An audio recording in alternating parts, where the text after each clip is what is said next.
One thing San Francisco has really struggled to do is drafting running backs, especially in the middle rounds. When you look at the backs Kyle Shanahan has taken, it includes Joe Williams in 2017, Trey Sermon in 2021, and TDP in 2022. If you were to combine all of their career yards and touchdowns together, it would still be less than San Francisco's undrafted free agent back Jordan Mason. So in this video, I wanted to dive a little bit deeper into San Francisco's current running backs, including the rookies they picked up this year, Isaac Guerendo and Cody Schrader. Schrader is coming off a year in which he led the entire SEC in rushing with 1,627 yards. He also finished 8th in Heisman voting, so to say he's a real deal running back would be an understatement. It wasn't like he was just going off against regular competition. He had great games against Georgia, LSU, Tennessee, and Ohio State. But there is a reason he went undrafted. He comes in at 5'8.5", weighing only 200 pounds. And his 40 didn't really do him any favors because he ran that in 4.61 seconds.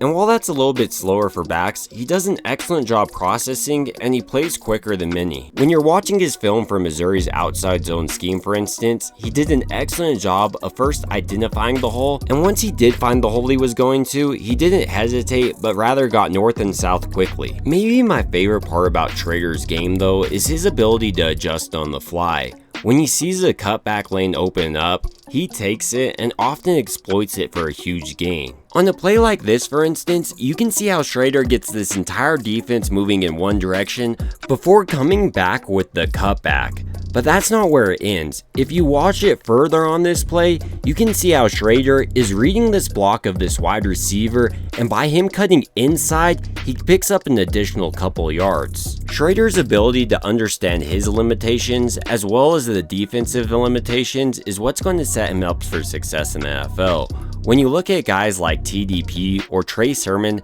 they really struggled with this vision Cody Schrader exhibits here. As far as Schrader's play in the passing game goes, he's excellent at blocking where he routinely steps up in the pocket and meets the defender in the hole. And once he does meet that defender, he does a good job with his hand placement, routinely getting it underneath the pads of the defender. And while Schrader doesn't have the biggest wingspan, he does a nice job catching within his radius. He's especially effective in the screen game where he doesn't just try to run it out in front of his blocker, but he allows his blocks to develop, and while you don't think he's going to be the greatest in open space, he's surprisingly slippery and even will truck you. And while that's one thing to do in college, so far with San Francisco, he already looks like one of their better backs. The first thing that stands out about Schrader is how much of a film junkie he is. He is already looking pretty comfortable in San Francisco's complex offense. When you look at Schrader compared to Guerendo, for instance, he does a good job of deciding which hole to go in and rarely has a miscue. In addition to this, it looks like he might offer nice versatility in the return game where he's been worked in. So while pads haven't yet come on, if Schrader does continue to look like the same player,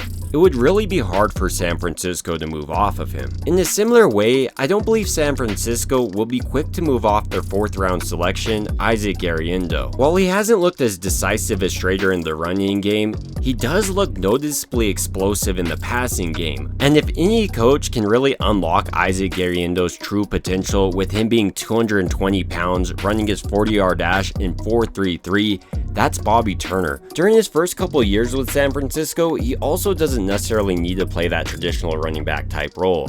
He can mix it in the passing game or even take some jet sweeps. So with both rookies looking like they can potentially make an NFL roster, that leaves the question who it pushes out. Right now for San Francisco, with both rookies made the team, I would like to see a room that included McCaffrey, Mason, Schrader, and Guerendo. Obviously that means San Francisco would move off Elijah Mitchell, but rather than cutting him, I would like to see them trade him, and I think they could get back some pretty good trade capital. Mitchell's already proven he can be an effective back in this league, the only question is injuries moving forward. So I could definitely see a running back needy team trading a couple of picks or a player for Mitchell, which even makes more sense when you look at how Kyle Shanahan has utilized CMC. He's gained the bulk of carries, and running back 2 rarely sees those opportunities. And even though he's come out and said that he needs to protect CMC from himself, The fact is, we've heard this same song and dance over and over. And honestly, the second best back on the team right now is Mason, not Mitchell, so he should be receiving all of those opportunities. But ultimately, these are just my thoughts about San Francisco's running back room before any pads come on, and I want to hear your thoughts down below. Would you like to see either Mitchell or Mason maybe get traded to get some draft or other capital back, or just keep the best players, being full aware that might mean Isaac Guerendo gets cut? I'd like to hear your thoughts down below, and it would also mean a ton if you liked and subscribed. And as always, I hope you guys have a great rest of your day.